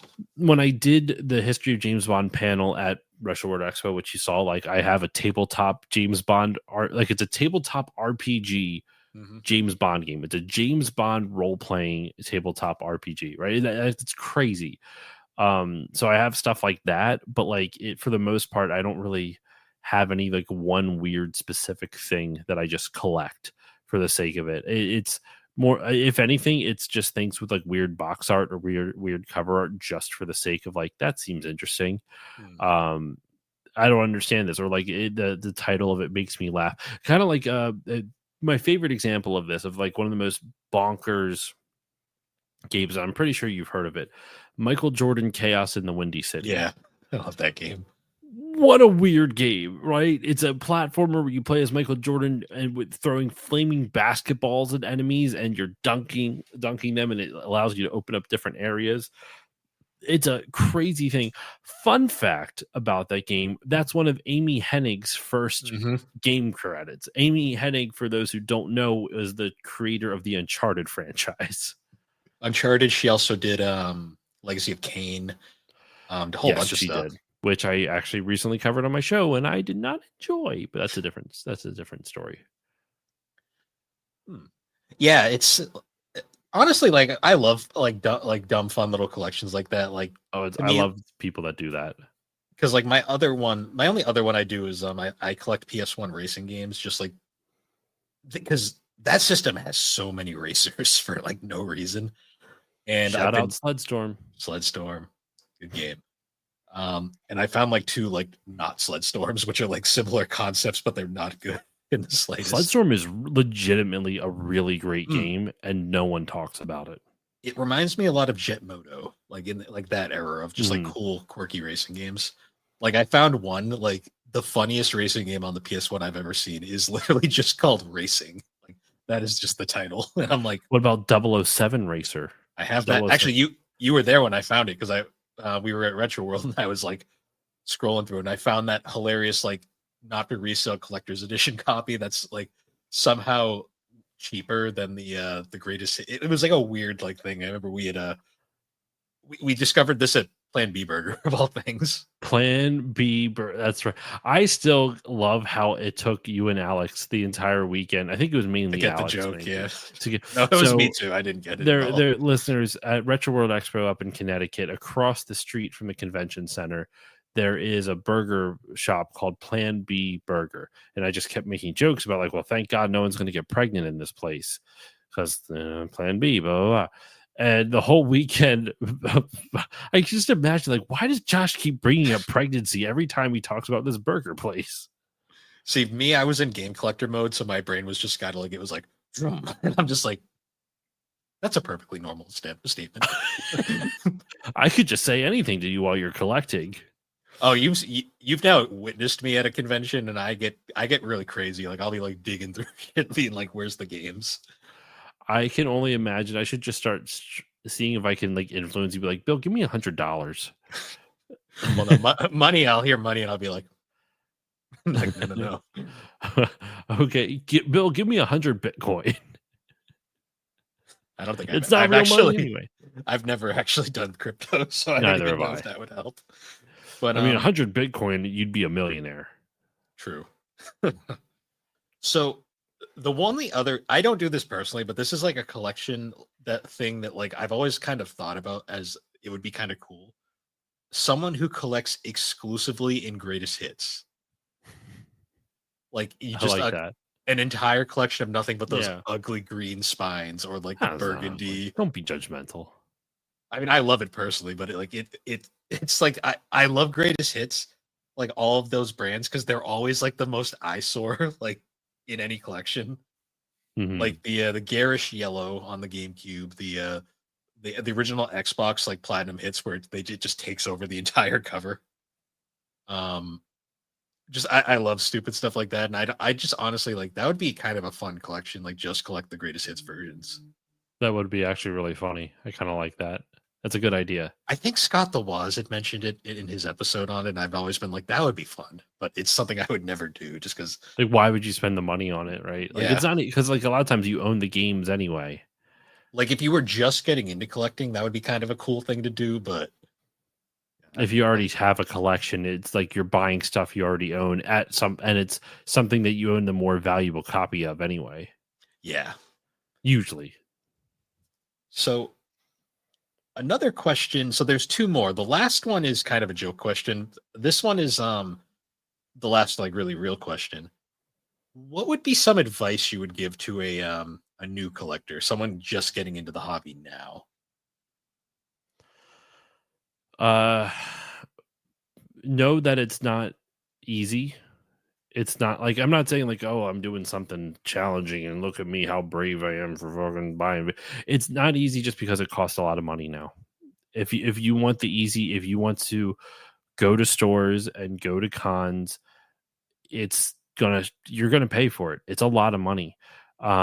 If you want to put in the work for it and do like yard sailing and stuff like that, you can, but you're going to be competing with resellers who are really hounding who are like competing. When I went that one time yard selling with Josh, literally like 7 years ago at this point, I still remember we showed up to a yard sale and there was a reseller there already there and like in this random yard sale in the middle of fucking nowhere.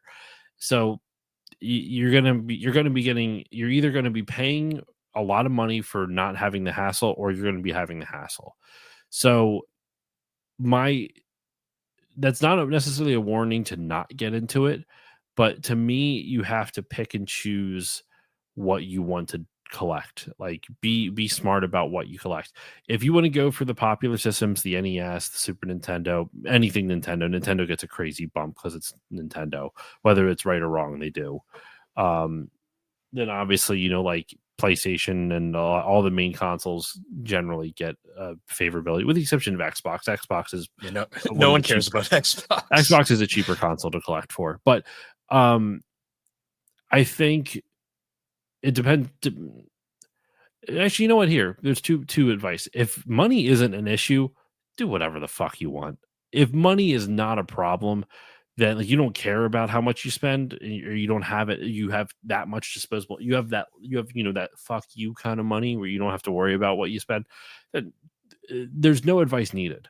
The only advice I would give you is when you're at a store or a convention, especially a convention, walk the floor 2 times at least to see what every vendor has, to see what catches your eye. So if you see, it happened to my buddy Bob. If you see a copy of Pokemon Blue and one guy's selling, and you're like, "Oh, great, I want that," and you spend $60 on the loose cart, there's a vendor probably two blocks down that is selling it for like 45 or 50. Yep. So that's my only bit of advice. If money is no object, then just when you're at conventions, do laps around it, because stores are going to keep relatively the same prices because that's much more market based versus vendors are trying to they don't want to have to take, especially on the last day of the convention, they discount stuff like crazy because they just don't want to take it home. So there's that. If you are a collector on a budget like myself, I always suggest getting into it 10 years ago, but if obviously that's not an option,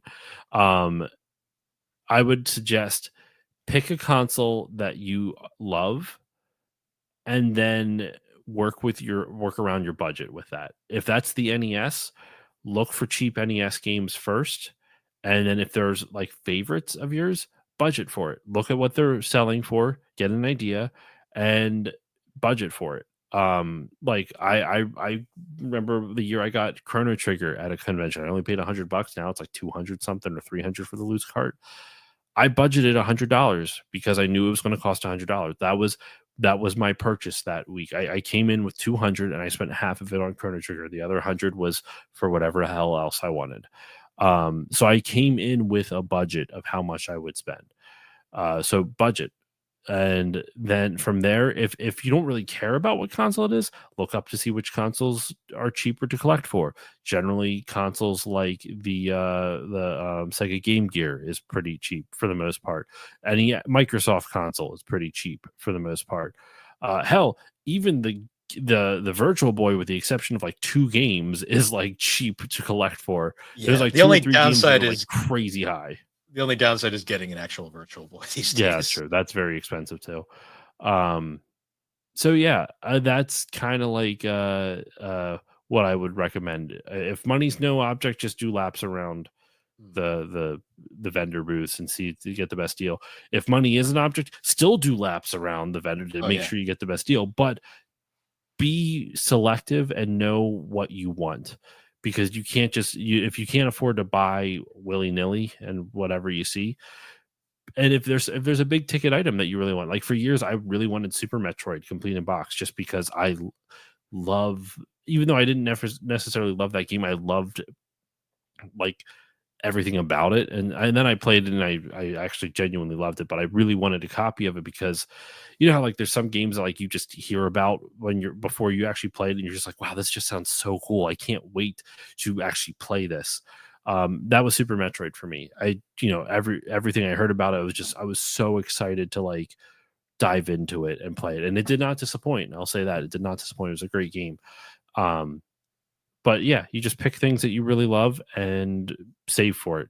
And it sounds boring, but like that's the state of collecting on a budget now. Like stay within your budget and know what you want. And as you get into collecting more and you start understanding the ins and outs and also like kind of like the general market value of things, then you're going to be able to know like what Bill had that question before, like you had that question before, Bill, where it's like you see a deal and you're like, this is out of my budget.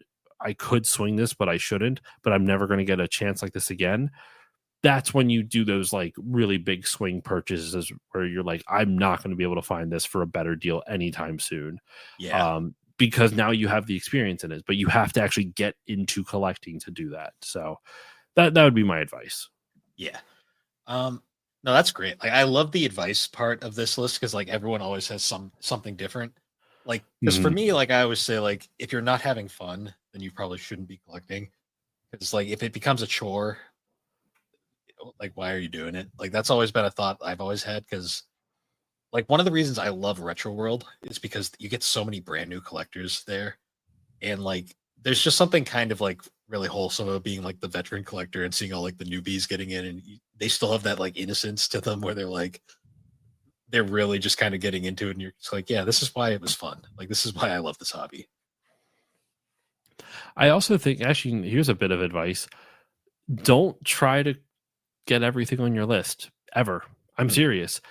The fun of collecting is the hunt and the chase. It's that having that like one of the reasons I've actually slowed down on collecting is there's not anything I get excited for anymore. And that's not to say there aren't bad games. Like there's games that I would love to have in my, like, would I love Little Samson for the NES? You bet your ass I would, but I'm not going to spend thousands of dollars on it. I don't care enough about that. So a lot of the games that I really wanted, I have. So the collecting part, while it's still fun, that like you have to like, especially when you're collecting on a budget, that's where it kind of like it can go. Like if I didn't have a budget, I'm sure the collecting bug would still be there a lot stronger, because then I wouldn't have to worry so much about finances and this and that. Yeah. I could go buy a Famicom disk system and a bunch of disk system games, buy a disk system kiosk somewhere. I would love a fucking Famicom disk system kiosk, or like a Pokemon Snap kiosk. Like all the stuff I want now is like thousands of dollars that I cannot afford or have space for. An N64 DD just to have one. Right? Like it's all stuff like that. So though you can still find weird corners of like niche game history. For example, I don't think I have it with me right now. I mean, maybe I do. Maybe did I put it in here? Maybe. I don't know. I have somewhere here. I'll have to find where I put it. A DS cart that is from the Nintendo DS download station. For those who don't remember, when the DS was still a thing, you could go to like Walmart or Target or whatever, and they would have like behind the counter a DS with this cartridge in that was effectively broadcasting demos and trailers for you. And you would do the DS download play option on your DS, and you could connect to this store's DS and then download demos from it, like over like not Wi-Fi. It was like the WFC or whatever it was. Yeah. Like the Nintendo's, the DS's own broadcasting thing. So you could actually do stuff like that. It was really cool. It was a lot of fun. And you could get trailers and demos. In fact, there are some of those download station cartridges that have demos for games that never came out. So the only way you can play that is by finding the download station card. I have it somewhere. I have to find where I put it. But I have the very first one, number one. It was only like $20. And I think if you go online now, they're still like $20 because they're not like sought after, as far as I'm aware. I checked like a month or so ago, and I still saw the same seller selling them for $20. And I don't think there's something you would counterfeit for $20, right? Like if it was something really valuable, they'd be selling for like 50, 60 a pop, probably at least. I think there's just so many of them out there, which is hard for me to really fathom, because there's like thousands of stores, but I guess it's just like there's not, comparatively to like other games, there's not that many, but I don't think a lot of people really care that much about them. Yeah. So it's a thing that like only some collectors are really will find like fascinating. Like it's an interesting thing in gaming, I'd say. So yeah. So now the final question, this one is mostly a gag question, but sometimes I'll get like an actual answer that's kind of like it gets the noggin going. My final question is, what is one game that will never be in your collection? One game that will never be in my collection. You can interpret this one any way you want. Little Samson, because I'll never afford it, unless God help me if I find something that's like really if I find a very generous person who gifts me it. I'm not saying they pay $1,000 for it and give me it. I'm saying they have a copy and they're like, yeah, fuck it, I don't want it anymore, and give it to me. Like that's the only way I could foresee me having it, but that's not really a realistic outcome to ever really expect. Stuff like that, games like that, where it's like it would just be so prohibitively expensive to own, or logistically basically logistically impossible to get. That would be one. I can't even, like, the only one I can think of, and I know which one you're probably thinking of, that one, it's like a PS2 game or whatever that like had like, it was made with like underage girls and shit like that. It's like it's an adult game, the dad game. Yeah. I would probably not have that, because that's literally like, that's just fucked up. It's bad. Well, it's bad to begin with. Like it's not good, but then also you read into it and you're like, yeah, this is bad. The only, like, I wouldn't be necessarily owning like porn games or like sex games. It's just not anything I'm like really like, ooh, let me go out and find some. I'd be curious to get the Atari 2600 port games with the, actually, you know what? I don't think I could in good conscience get Custer's Revenge. Yeah, that one's a little rough. That is for a lot of reasons. That is beyond fucked up for so many reasons. Like I can't even own that for the sake of like, look at this historical game. It's an Atari port game. Isn't that funny? For those who don't know about the game Custer's Revenge for the Atari 2600, or Atari, the 2600 actually did have porn games. I mean, you didn't have to pay for a license to develop for the system. You just developed for it. So people did. And there's like weird games. There's one called Beat 'em and Eat 'em. You can guess what that's about based off the title. There's like it's gross stuff like that, but like Custer's Revenge is just, it's not just gross. It's not gross because it's a sex game. It's gross because it's racist, and on top of that, it is misogynistic. Is too light of a word. It's offensive to everybody involved. Like that's yes, like it is. But content warning for those who are curious. I'll say what it is, but content warning, it's sexual assault and extreme racism. I'm just going to content warning for those. Just to be curious, you play as General Custer, and your objective is to dodge spears that fall from the sky, so you can rape a woman against a cactus, rape an indigenous woman against a cactus. That's what it is, and it is really fucked up. Like I think that's the only game off the top of my head. I'm sure there's others. Like I'm not saying there's not others, but at least off the top of my head, I don't think I could morally own that game. I could not do it. That makes me uncomfortable thinking of, like, when I first heard about it, it made me laugh, but now as I've matured, it's so gross. Honestly, I feel like vomiting. I feel like gagging right now. I know that sounds very dramatic, but I mean it. Like I feel gross in my stomach right now.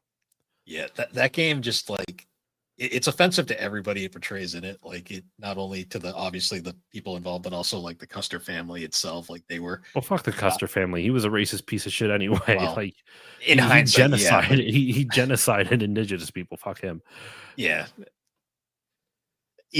just not a good game. No, not at all. So content warning over. I don't have to talk about it anymore. But can't do it. Just can't do that no matter what. On a lighthearted note, I can't ever own Little Samson or Snatcher. Yeah. See, I made this question just to mostly make fun of the guy game because I find amusement out of making fun of that game. That's actually one of my convention games. Like whenever I go to a convention, I like to find how many copies of that game I can find throughout the convention. And then I like to see if they disappear because then, someone bought it. But, last year at Retro World, I only found one copy and it didn't sell. So. Thank God.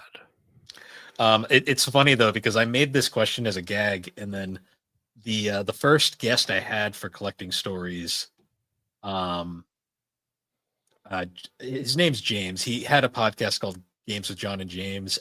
He has since disappeared. I have no idea what happened to him. I hope he's doing well. But he actually had answered Final Fantasy VI.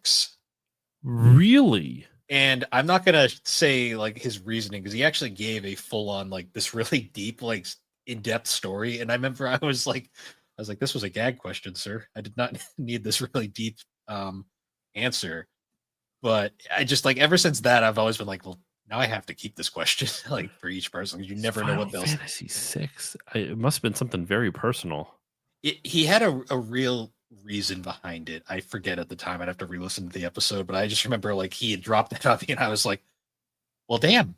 Like, I don't know how to think. This was supposed to be a joke, sir. That's wild. But yeah, that was all I had for questions. It's cool talking to collectors. I'm glad to finally get you on, man, because I've been meaning to like I want to share like with different people. I mean, I've known you probably longer than anybody in the circle, so I've been just really wanting to get you on for this, and I'm glad we finally had a chance to chat. Yeah, thank you for inviting me on. I love guesting on other shows mainly because I don't have to do any of the editing work already, the logistics stuff behind the scene. Like right now, I'm editing the last episode of Punch a Nazi Month, and it's a good episode, but I have to. It was like an hour and 50 minutes long, about as long as we've been recording actually. So it's those take a while for me to edit. So I like being able to jump on a show and then not have to do any of the logistical work afterwards. No, I hear you there. But yeah, I guess at this point, I know you've already mentioned it earlier, but do you want to just shout out the Still Loading podcast again real quick? Sure. The Still Loading podcast is, I describe it as a video game grab bag podcast. It's basically just me talking about video games, whether it's deep dives on individual games. I cover a variety of topics, hence the grab bag nature of it. I do interviews with people in the industry. I've had composers and voice actors and game developers and game designers and tons of I had the president of Jollyco USA from the 80s back then, excuse me, on the show, and he was actually worked at Atari Coin Op. His name was Howie Rubin. That's a favorite episode of mine. That was a really fascinating interview. So I interview people from all aspects of the games industry, but then I also do individual deep dives on games. Like I mentioned before, Bill has been on a handful. He's going to be on the Infamous episode coming up later on, the PS3 game Infamous, from Sucker Punch. He was also on the Mario and Luigi Partners in Time episode from Mario Month just a couple weeks ago. He was on the Nintendo DS episode back in November for the DS's 20th anniversary. So I do deep dives on a bunch of stuff, and then I do weird ideas. Like I have a annual thing called the Final Fantasy Draft, which is when fantasy sports and Final Fantasy mix together, and you don't need to know anything about fantasy sports to enjoy it. You just gotta love Final Fantasy, and that's that. So yeah, that's the Still Loading podcast. You can find it wherever podcasts are given away for free, and you can follow me on social media at Still Loading Pod over on Blue Sky and at Still Loading Pod on Instagram, and I stream on Twitch at Still Loading Pod. And that's it. I mean, I'm at Still Loading Pod on a couple other places, but I don't really post there. So take it, you get what you get with those. But for the most part, I'm on Blue Sky on Instagram. Nice. And I'll be sure to have a link. I'll probably link your website directly down below. Oh, yeah, I have a website as well. But yeah, once again, guys, thank you for joining us on the Gaming and Collecting podcast. You can find Gaming and Collecting podcast on all the major podcasting platforms, particularly Apple Podcast and Spotify. And be sure to check us out over on the Superpod Network. That is superpodnetwork.com. It's an awesome site where you can find a whole bunch of different shows, videos, blogs. We just wrapped up a series of video game blogs talking about our favorite PS1 games. I had done a blog on the obscure PS1 game Tiny Tank, which you can check out there. And with that, everybody, we'll see you all later.